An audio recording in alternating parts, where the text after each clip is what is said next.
Delhi CM Kejriwal కు మరోసారి ED నోటీసులు జారీ చేయడం జరిగింది. లిక్కర్ స్కామ్ కేసులో 5సారి కేజ్రీవాల్ కు ఈడీ నుంచి నోటీసులు అందాయి. అయితే సీఎం కేజ్రీవాల్ ఇప్పటి వరకు కూడా ఈడీ ముందు హాజరు కాలేదు. దీంతో ఈసారి ముందుకు ఆయన వెళ్తారా లేదా అనే ఉత్కంఠ అయితే నెలకొంది.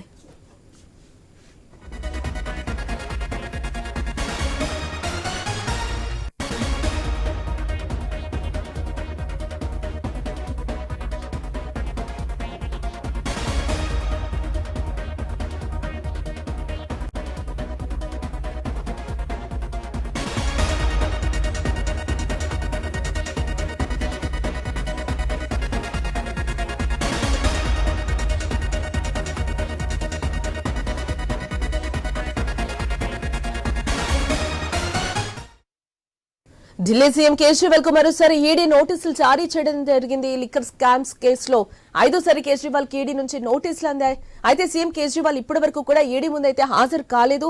దీంతో ఈసారి ముందుకు ఆయన వెళ్తారా లేదా అనేది అయితే ఉత్కంఠ అయితే నెలకొంది. ఇక ఇదే అంశానికి సంబంధించిన మరింత సమాచారం మా ఢిల్లీ ప్రతినిధి రామకృష్ణ ఫోన్ లైన్ ద్వారా అందిస్తారు. ఎస్ రామకృష్ణ, ఢిల్లీ సీఎం కేజ్రీవాల్ కు మరోసారి అంటే 5సారి ఈడీ నోటీసులు అయితే జారీ చేయడం జరిగింది. మరి ఈసారైనా కూడా ఆయన విచారణకు వెళ్లే అవకాశాలు ఉన్నాయని అనుకోవచ్చు అంటారా లేదా ఏంటి?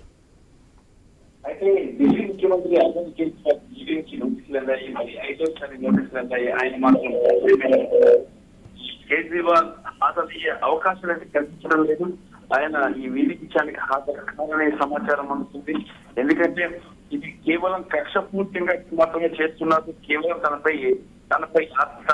లిక్కర్ స్కామ్ లో ఉన్నట్టు ఎలాంటి ఆధారాలు లేకపోయినా సరే కక్ష కట్టి కేంద్రంలో బీజేపీ తను నిలిపించే ప్రయత్నం చేస్తుంది అని చెప్పేసి ప్రధానంగా ఆరోపిస్తున్నారు. ఈ నేపథ్యంలో ఇక కేజ్రీవాల్ విచారణకైతే హాజరు కాలేదు కూడా. ఎందుకంటే పార్టీ నిర్ణయించింది అవసరమైతే కేజ్రీవాల్ జైలుకి వెళ్తే జైలు నుంచి ప్రభుత్వాన్ని లంచ్ చేస్తాం, మొత్తం కేబినెట్ మంత్రులు జైలుకి వెళ్ళి కూడా సిద్ధంగా ఉన్నాం తప్ప ఇటువంటి పరిస్థితుల్లో కూడా బీజేపీ వ్యక్తులకు అలాగే ఈడీ వ్యక్తులకు లొంగేది లేదని చెప్పి కూడా ఆప్ సర్కారు చెప్తుంది.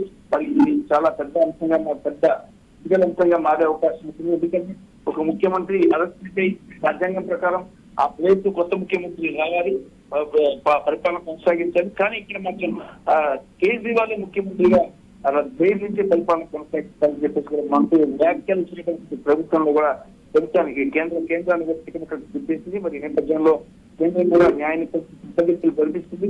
ఒకవేళ కేజ్రీవాల్ అరెస్ట్ చేసే ప్రభుత్వ పరిణామాలు కూడా కేంద్రం అలాగే కేంద్ర హోంశాఖ ఆలోచిస్తుంది. మరి దీనిపై కేజ్రీవాల్ అలాగే ఆప్ నేతలు మధ్య ప్రశ్నలు వెనక్కి తగ్గడం లేదు, హాజరయ్యేది లేదని స్పష్టం చెప్పేశారు. రైట్.